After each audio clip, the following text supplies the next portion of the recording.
Hi, everyone. Welcome to this episode of Audacity Magazine's podcast. Today we have my very good friend, Richard Alcantara, who is in New York. And he has OI, and we're having him here on the show for Wishbone Day and Wishbone Week. Welcome, Richard. Hi, how are you? Good.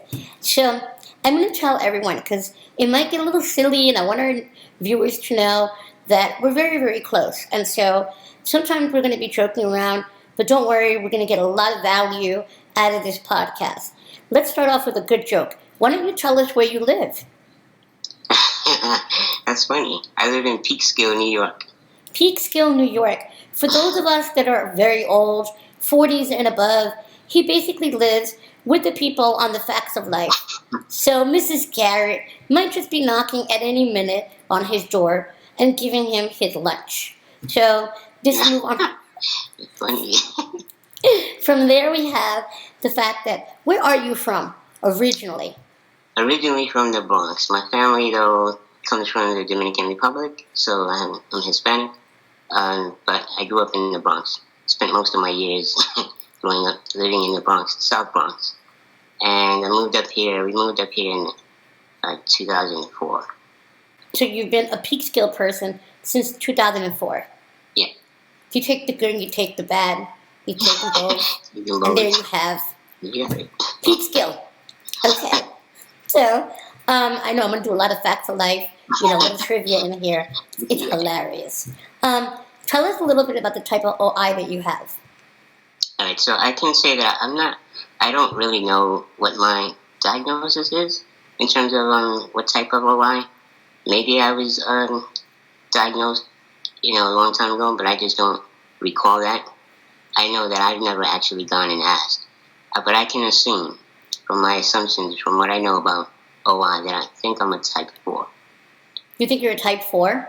I think, because I do walk. I've had surgeries, but not as many as I know a lot of other people have had, or as many breaks as a lot of people have had.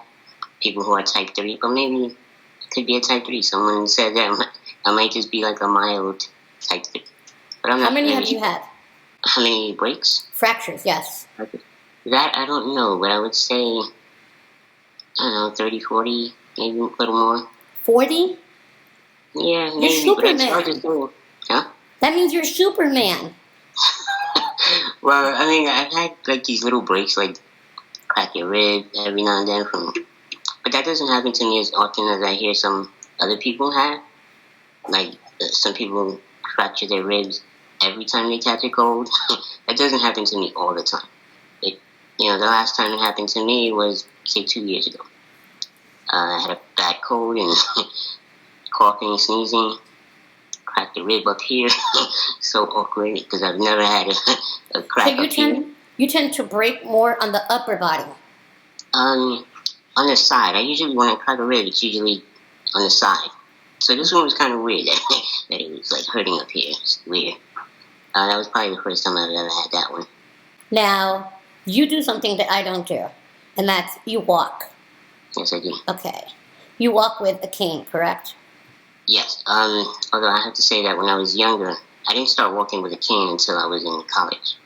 So before that, I would go to school in a wheelchair, but I had crutches. I had the wooden type crutches. Oh, you had crutches? Under the arms? Huh? Yes. Wow. You know what that means? It's from chasing all the women. You got stronger. And then you went from crutches to cane. Good job, Richard. Good job. I wanted to go ahead and talk about something that is very interesting to me about you. And no, not that you're from the Bronx. But that I love that you actually go from Peekskill to New York City to work. That to me is an adventure. Tell us how you do that. Well, just to be honest, I haven't been doing that for the past year, or at least since July. But before that, yes, I commuted into the city. I basically get on the train, the Metro North here at around 8. I think the train leaves around 8:18 or something like that.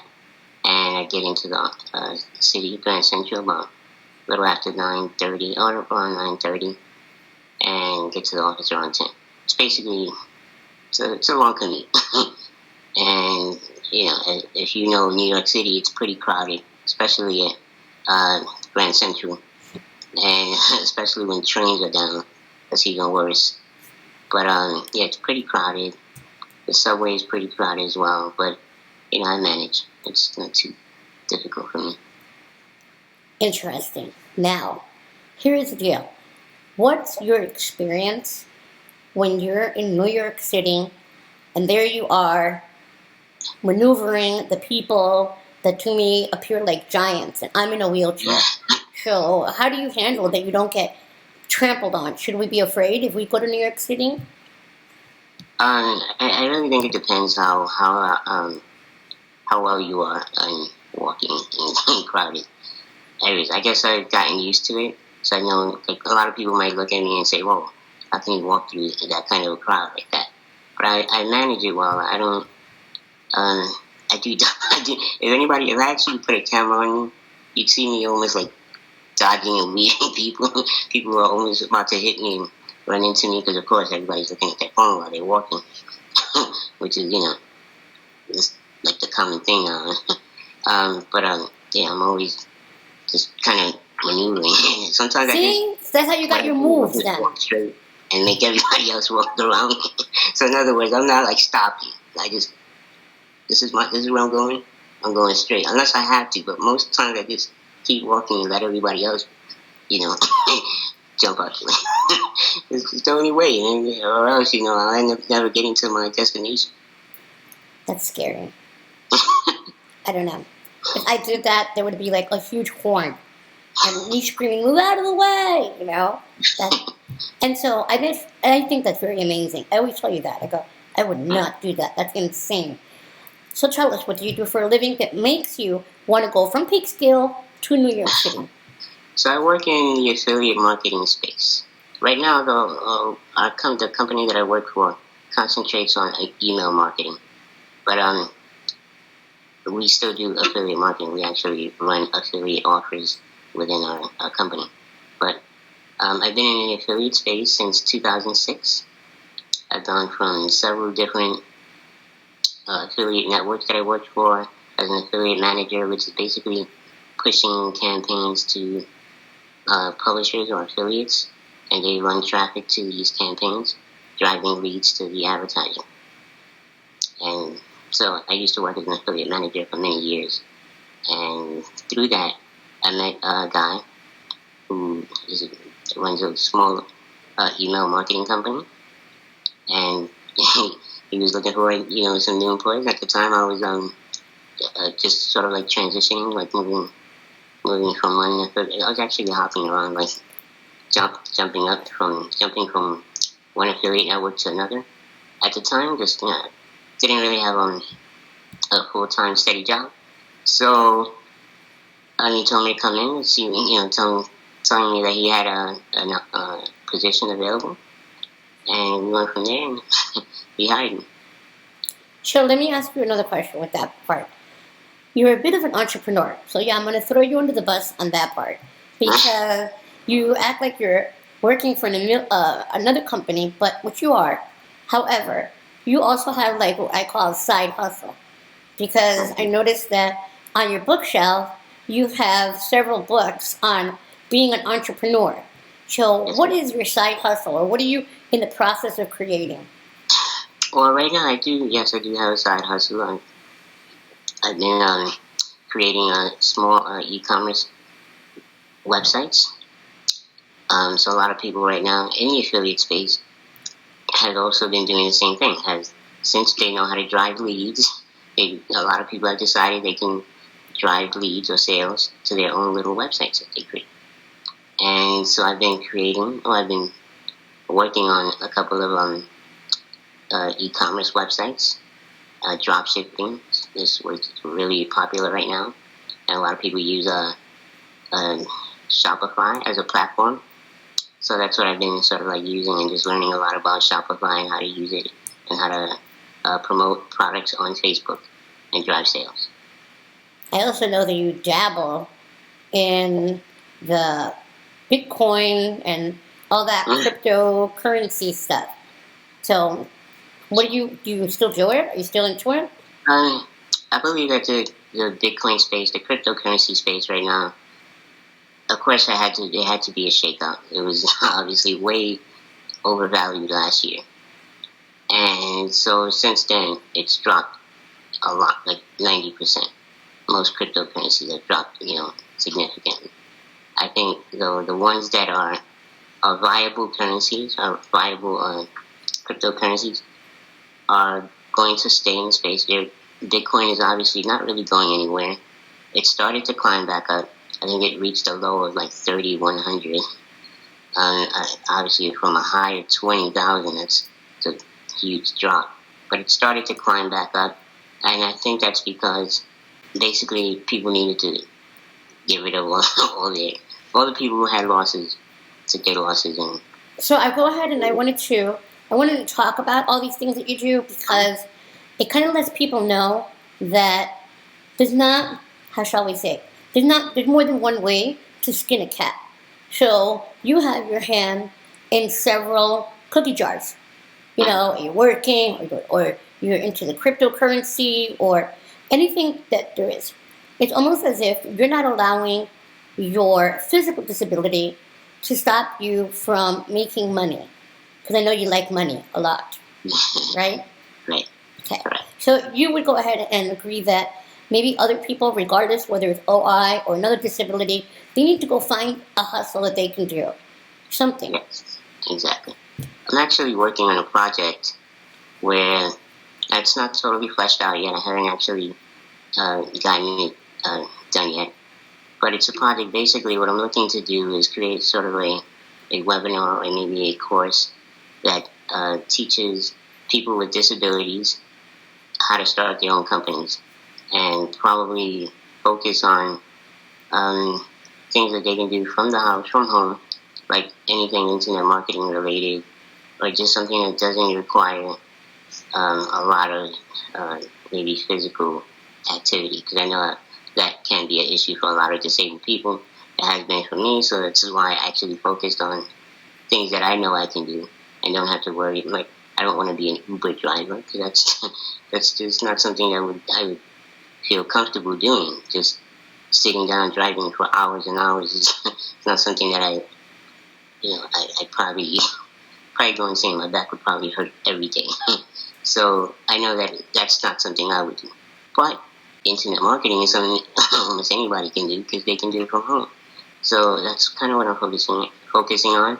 So it's sort of like a webinar or a course where they go and they learn how to do either marketing or something related to a small business that they can do from home, and hopefully get more people who are disabled to create a side hustle so that they don't have to depend on, say, the government for those that can't work and are depending on, Social Security, disability income. What bit you? What the bug? The bug that bit you to always be searching for money? Because you're from the Bronx, you know what I'm saying? How did that happen? Well, I would just say, it's actually been something everyone in my family has, been trying to do.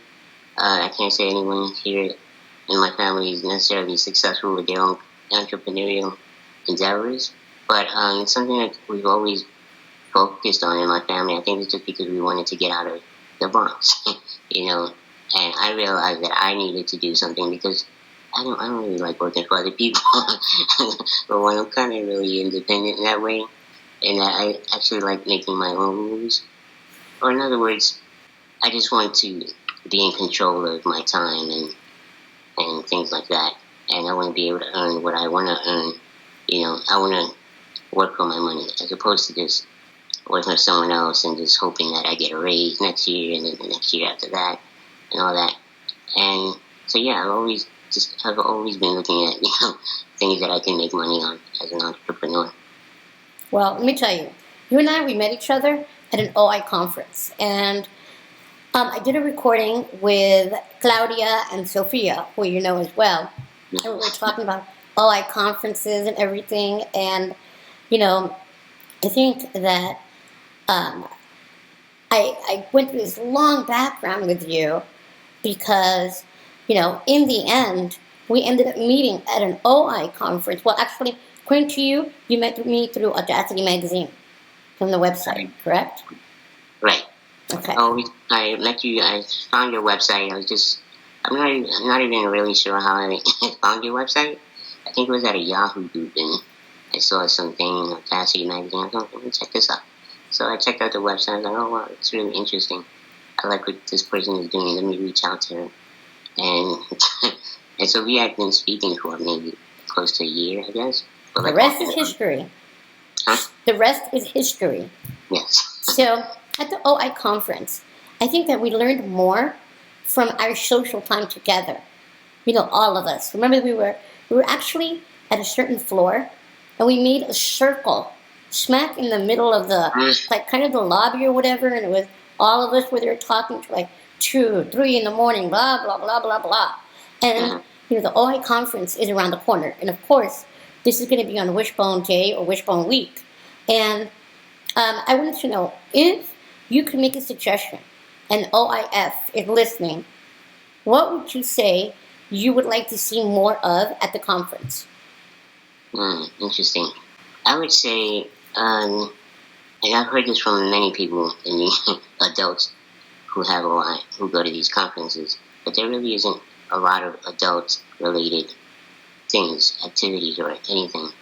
So even like the dance, there's like one dance, and it's really sort of so. Yeah, I know. Everybody knows you like to dance.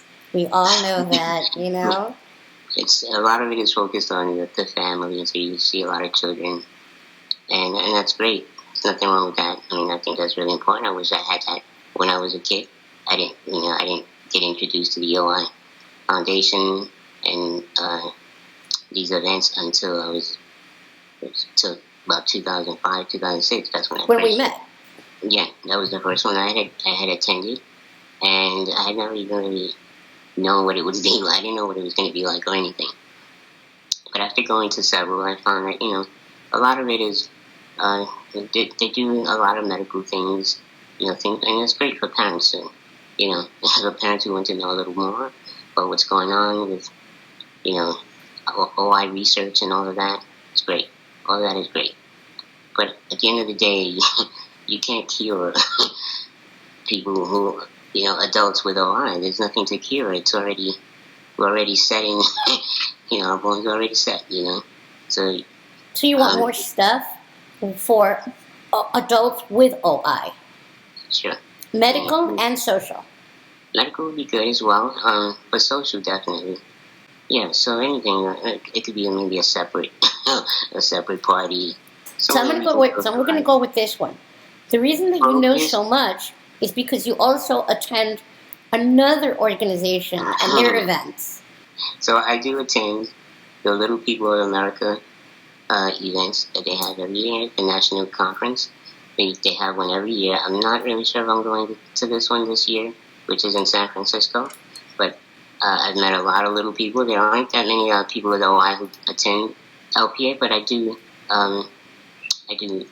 There's a good handful of people that I do know that I see them every year when I do go. So it's kind of cool to see them. But it's mostly for people who have some type of dwarfism or short stature. So basically, you have 1 foot in the OI community and 1 foot in the LPA community. I've been to an LPA conference, as you suggested, and it's party center. It's like party. Well, it was amazing. Every night. You go for the party center. When I first started to attend, I did. I went to party. I went to hang out. It was great. It was great to meet people. But sometimes the parties can be a little, repetitive. I went to them. I thought they were a little rowdy. I was like, oh my goodness, this is one rowdy party. Whereas OI, they're not, as rowdy. You think maybe we're afraid of breaking our bones, so we're not jumping around or something? I don't know, but it was like 2 different worlds. Yeah. Would you agree? Yeah, it was interesting. Now, I want to go ahead and ask you, in this OI community. And you said you don't know exactly what your diagnosis and everything. Is it important? Do you think it's really important for us to know what our number is? But I'm 47 years old. I've never known, definitively what my type is. I don't know if it really matters. I think it's good if you really are concerned with just your history of how many breaks you had, if this is consistent with other people who, have the same type. Just to get a little more. And I think it's also good to know because, I'll say this, they say that there's 4 types, right? No, actually there's 7. Oh, that's what I'm getting at. Everybody was saying, oh, it's just 4 types. But now they've been finding that there's actually more. And so, for that purpose, to find out if maybe you have a different type. Maybe as they, start doing the research on your particular bones or whatever, they find that you actually have a different that's never been, diagnosed, I guess, I don't know. But, so it's good to know that for that reason. So it's good to get checked for that reason. I personally don't know if I'm going to be any different than but maybe I should do it. Maybe I will do it eventually. I just haven't done it yet. I haven't found any urgency to do it. I did this with everyone, so I'm going to do this with you too. So we're going to play this game called #InspirationPorn. Okay? Now I'm going to give you a scenario, and you're going to tell me whether it is inspiration porn or is it inspiring. Okay? Alright. Here it goes. There's a video, and it shows a female asking a disabled man to the prom, a boy to the prom. Inspiration porn or is it inspirational? Inspiration porn. Why? Because that's a big deal. I'm sorry, but I don't know, I just find it to be like... How do you feel when you see something like that? Yeah. And everyone's like, oh, it's so beautiful. It almost feels like to me, it's kind of like belittling in that, so you didn't expect this person to be asked to the prom? Yeah, the female asked the boy to the prom, and he's disabled. I know, it's almost like, oh, he's, no one would ever ask him to the prom. Oh my God, how amazing that, like, she's giving up so much of her, she could have went to the prom with anybody, but she chose this person just because he's disabled. Maybe he's a really cool guy, and she wanted to go with him.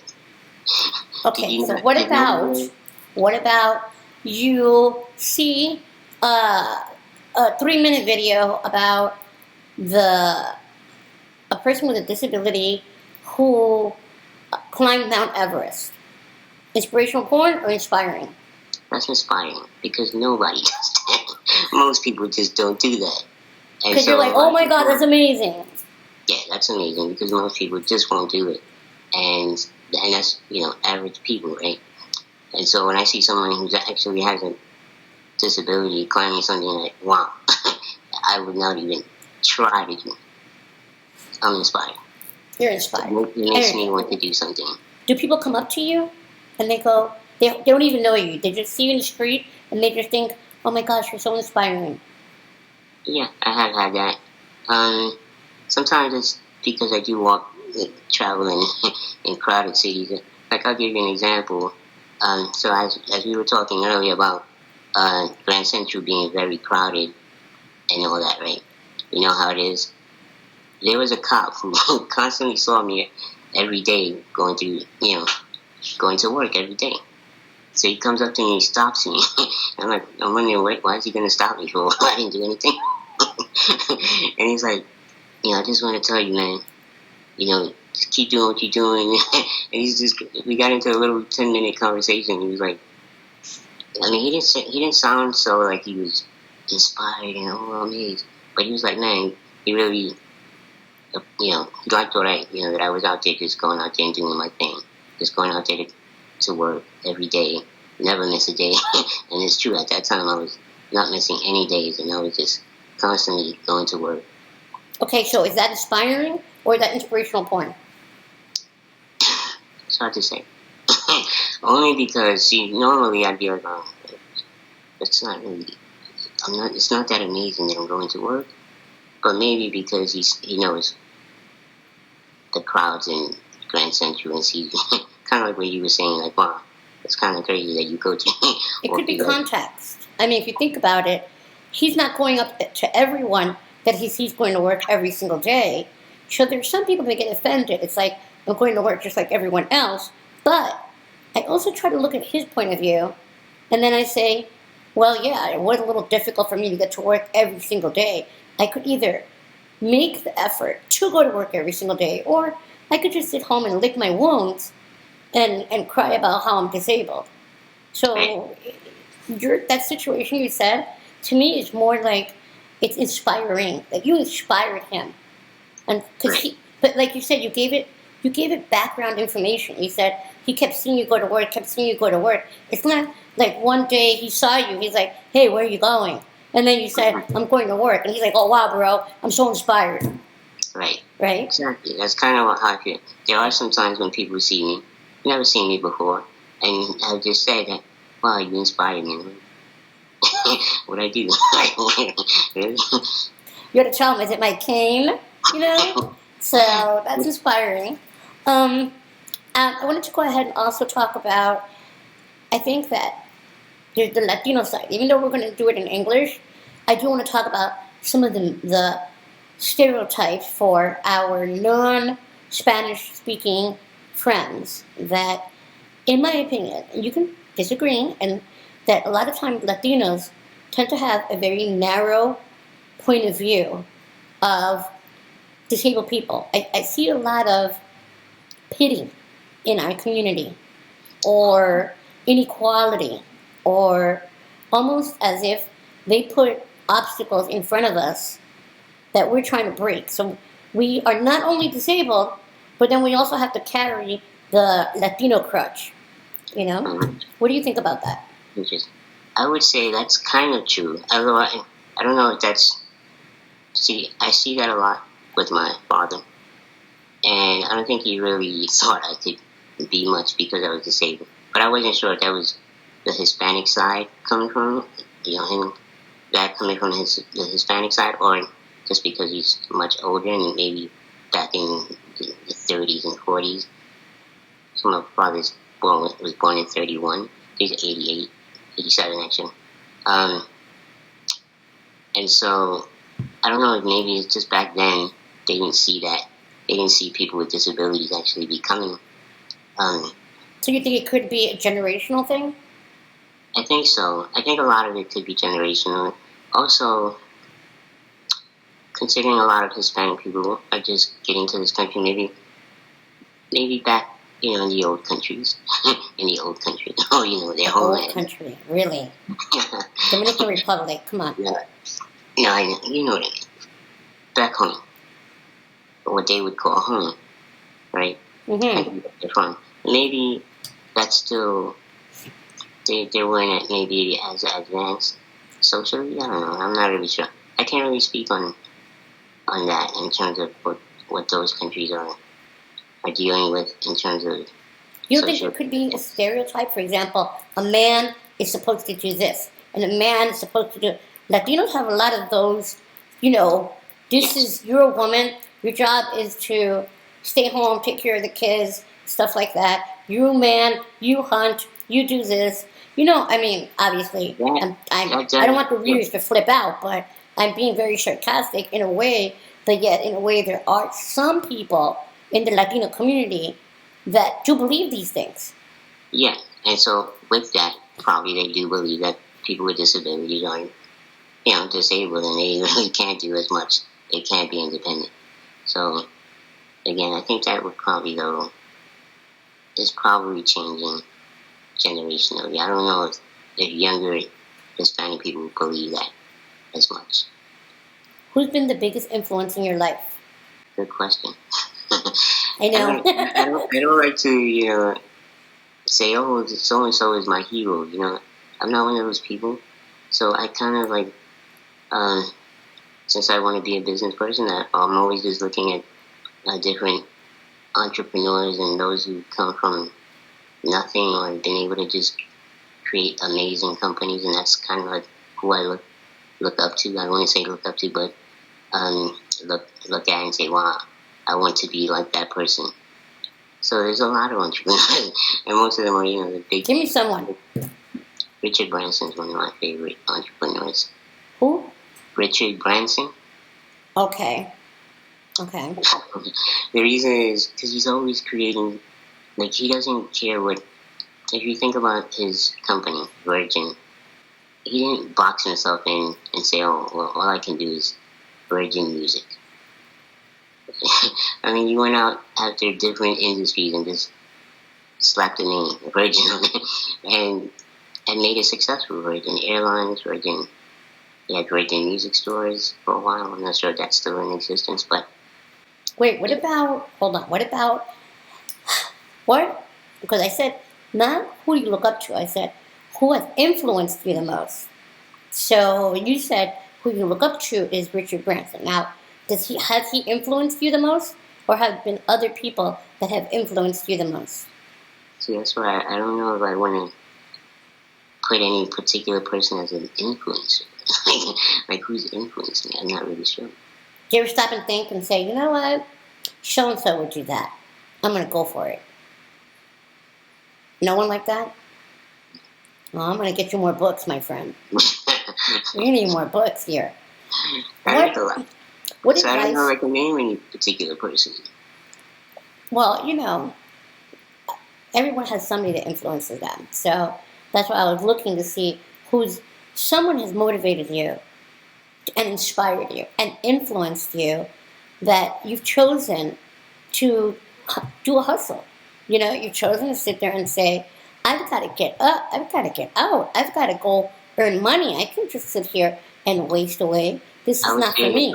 The first people who sort of like influenced me, I guess you could say, are, since I grew up in the Bronx, I grew up listening to hip hop music, and a lot of the hip hop entrepreneurs, not just the artists, but the entrepreneurs, people like Russell Simmons, that inspired me. That actually did influence me and made me realize I could do something. Not necessarily, of course, back then I was looking at the music industry as something that I wanted to get into, but I saw how they hustled and made, pretty much started big companies out of doing anything from selling CDs out of the back trunk of their car.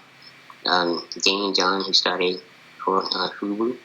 Everybody knows Damon John now, but he basically was just started out selling hats and stuff out of the trunk of his car, and he built a company out of that. And so I like that. I like that kind of hustle. People who don't really care that they don't have a lot of money and they go out there and make something. What advice would you give people who hesitate in hiring someone with a physical disability? I think the thing is, a lot of people just assume because a person with a disability is, sort of going to be a burden on the company and not probably going to produce as much as they are hoping to, right? The person who's hiring is going to assume that the person with the disability can't do as much. But that's not, I think, actually true.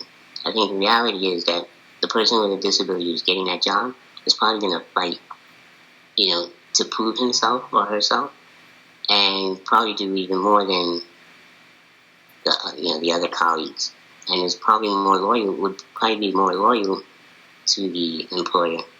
And so that's something that should be considered when hiring someone with a disability. That you might actually get more than what you're. To you, you have to give them a chance. In other words, you're saying, you got to give people a chance, correct?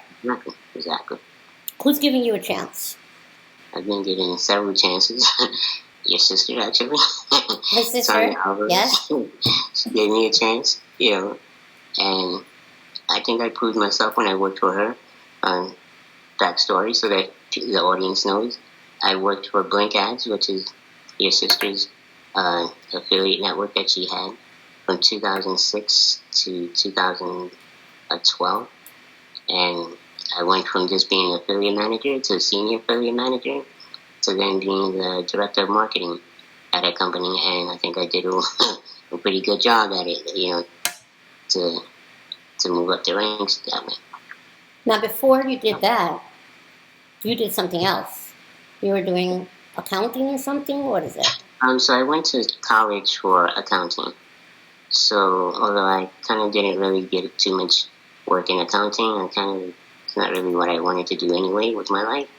But I started working for a tax preparation company. And so I was a tax preparer for a while, a couple of years. That's like, it's the It's not past. something that I really I'm an like affiliate doing. marketer now. It's like, that's Well, like I like marketing because it just gives me a little more leeway, a little more flexibility. Most of the jobs you can do from wherever. You don't have to be at a particular office dealing face to face with clients like you would if you work for a. That was challenging. If I remember, that was something that you had to be willing to move out of your comfort zone. Sometimes you had to go to conferences, stuff like that. Yeah, actually, I find the conferences fun.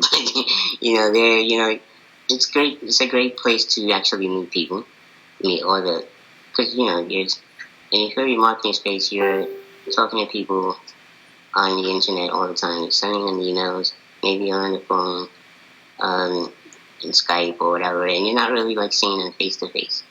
So it's great to actually meet people face to face, put a face to the name, basically, and I actually think you get a greater connection with the client, and you can actually grow your business better if you actually meet people as opposed to. How did that feel for you? For me, it was great. Well, it was a little nervous the first time because I'm like, I don't know how these people are gonna view me, because I was thinking about, well, they're gonna see me, and now they're gonna know that I'm disabled, and before they didn't know that because they didn't know. This was before Facebook, so people didn't really know they might have seen my face, but they didn't see my body, so they didn't really know what I look like, right? So I was it actually did catch a few people by surprise. So at first I was a little nervous. So sometimes if I know that I know that the person has never met me, it doesn't know what I look like or anything, hasn't looked me up. I think that's kind of difficult now because of Facebook, and there's so many pictures of me on different social networks. So you would probably know what I look like even if you hadn't met me in person. So now it's a little different. But before, I was concerned and was a little nervous about the people meeting me. Not me so much meeting them, of course, right? Just what their reaction. I guess I was thinking about their reaction too much. And that kind of made me a little nervous. And now you don't care. Now you're like, whatever. Yeah, exactly. I kind of want to meet more people, but if we think about what you're saying, and everything that you said, what I'm getting, and I'm hoping our viewers are going to get as well, is that if you go out there and you live your life without you even purposely doing it, you're breaking barriers, because now people who have met you through the work environment, they're not going to be so stunned when they see another person with your disability or maybe another disability. It's almost as if the more that we live our day and we interact with other people, and of course it's going to be scary at times, to have to get out of our comfort zone, have to speak up and everything, but we're leaving a ripple effect behind us. Would you agree with that? That's exactly, that's exactly what I totally believe. And that's why, I actually like going to conferences for that. Because it actually, and back when I was going, I haven't been to one in a couple of years now, but I was like the only little person. I was the only disabled, no, not the only disabled person, but there was like one other guy I know who was in the space who was in a wheelchair. But other than that, I didn't really see any disabled people. Just me. And so me doing my thing, kind of like I represented in a sense the disabled community just by being, just by being there. And so I think that really helps people look at people with disabilities differently. Yeah. And realistically, we're so original looking that people can't say they got us confused with someone else. You know? Right. So I remember that somebody tried to be me at Hispanic size. Oh, about 7, 8 years ago. And I'm serious. And the guy said to me, "Oh, I saw you." And I go, "I wasn't there. I was home. I had pneumonia." No, you were there. What are you talking about? We were dancing. We had a great time. And I go, no, really. You couldn't have seen me because you would have known it was me. And then once again, like you said, it was before, I didn't even touch Facebook back then or anything. And so he's like, "What are you talking about?" And I go, "Okay, hold on a second. Are you telling me that there's a woman in a wheelchair about 3 feet tall that's Latina?" And he's like, "No." And I go, "What are you talking about?" And I go, "What are you talking about?" And then we realized that it was somebody else that they said, but it was so loud. They said, "Natasha can't be here, so I'm taking her place." And he didn't catch that part. So I'm just thinking to myself that, that's the unique part of having OI. Although everyone thinks that we all look alike, right? I know I've been compared to somebody that's 20-something years younger than me. I mean, that makes me feel good, but I feel bad for the girl. I'm like, oh my God, there's someone confusing us, and she's in her 20s, and I'm almost 50. So, I think that the whole experience of us going out more is maybe, they're going to start differentiating. They're going to be able to not say that we all look alike, That's true. Actually, I agree with that. Definitely something that we would help out. Just by going out there and just being ourselves, and just people start seeing us differently and start distinguishing us as opposed to just saying, Now, I want the viewers to know a little other side of you. Mm-hmm. So I know that you're a party animal. And you laugh because you can't hide it. You know that, right? Right. You just finished saying there's photos of you everywhere on social media. People are now going to go ahead and look it up. And by the way, it's Alcantara. So don't worry, I will help you guys spell his last name, and you can go ahead and find out. You love to pub crawl, correct? I wouldn't say that. What would you say? Go ahead. I don't want to put words in your mouth. I like to drink. I'm a social drinker. Did I say that? I didn't say that. I told you I was going to throw you under the bus. This is it. The bus stops here. Go ahead. Tell us about your, I don't know what you want to call it, where you're like, "Oh, I'm with my friends, and we're at a bar. Oh, we're at a pub. Oh, we're at a sports bar." Talk to us about your social life. Well, I do hang out, when I can. I go to bars or restaurants. I like going to different restaurants. I like eating out. So Not just there. You go in Peekskill. I don't know what they have. Maybe Tootie's there or something, but I don't know. This is Garrett. But, I mean, what? Edna's Edibles. Maybe you're going there. But you do hang out with certain people, and then you go in your area. Do the people there already know you, or do you go to a particular bar, like Cheers? What is this? First of all, I don't go to these restaurants all the time, but Peekskill has a nice little sort of group of restaurants that I do go to. So it's kind of becoming this place where people come to eat. So I frequent the restaurants here. Do they see you and go, "Richard," like that? No, it's not. I'm not there that often that people know my name. Sometimes people might see me again and like, "Oh, hey, how's it going?" Although I have to say, I go with a friend of mine who actually grew up out here. So because he grew up out here, he's also a little person. Because he grew up out here, he knows a lot of people. So he actually, kind of like what you're saying, that you think people do to me, people do to him, because it's like people that know his family. He's an LP. He's a little person, and you're a little person? Yeah, he's a little taller than me. He's almost he's almost not a little person, but has a diagnosis of dwarfism, so therefore he's a little person, but he's literally like 5 feet. Like, that's not even... Who do you live with, Richard? Who do you live with? I live with my parents. With your family, correct? Yes, I live with my family. I want everyone to know that we're being very honored and blessed that your cat has not made an appearance. She hasn't, but she's almost messed Don't up call my her. Don't call her. Don't call her. Every now and then, viewers, so you know, I'm talking to him, and the cat purposely just crosses right over the screen. I literally thought she was gonna knock down my lighting. She was chewing on the wire, and I'm like, oh, she's gonna pull it down in a minute. Let me ask you a question. Are you ever thinking of leaving New York? Because the winters are brutal. The winters are brutal. This is the one thing that I hate about New York.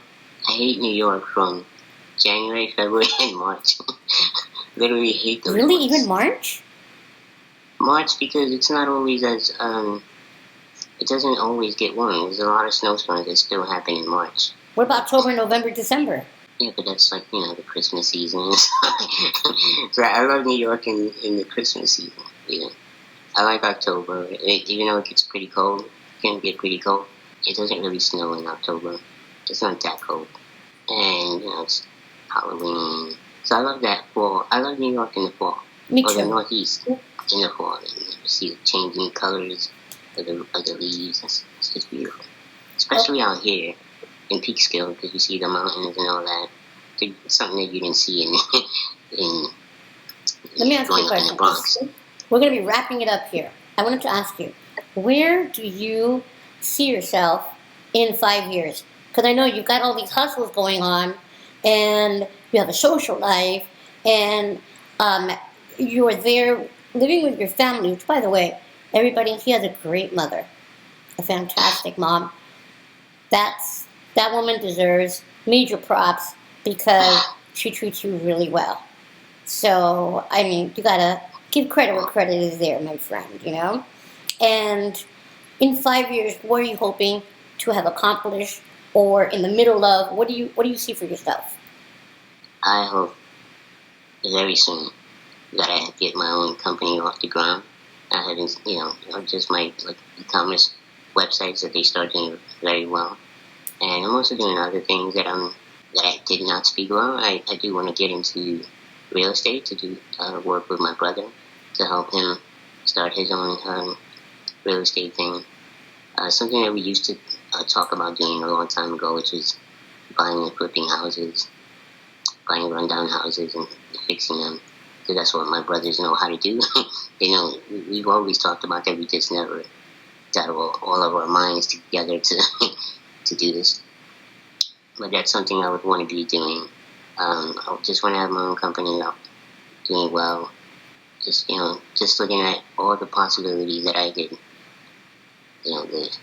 Oh, you're going to be married, kids? I mean, what are we looking at here? Well, I would like to be married. Hopefully, just have one kid. I mean, at my age, I don't know. When I used to want to have 2-3 kids, but as I'm getting older, I'm like, well, I'll settle for one. But yeah, I would like to be married. I mean, that would be great.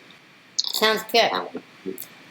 So as we close off, what would you like to let the people know during our Wishbone Day Audacity Magazine podcasting show?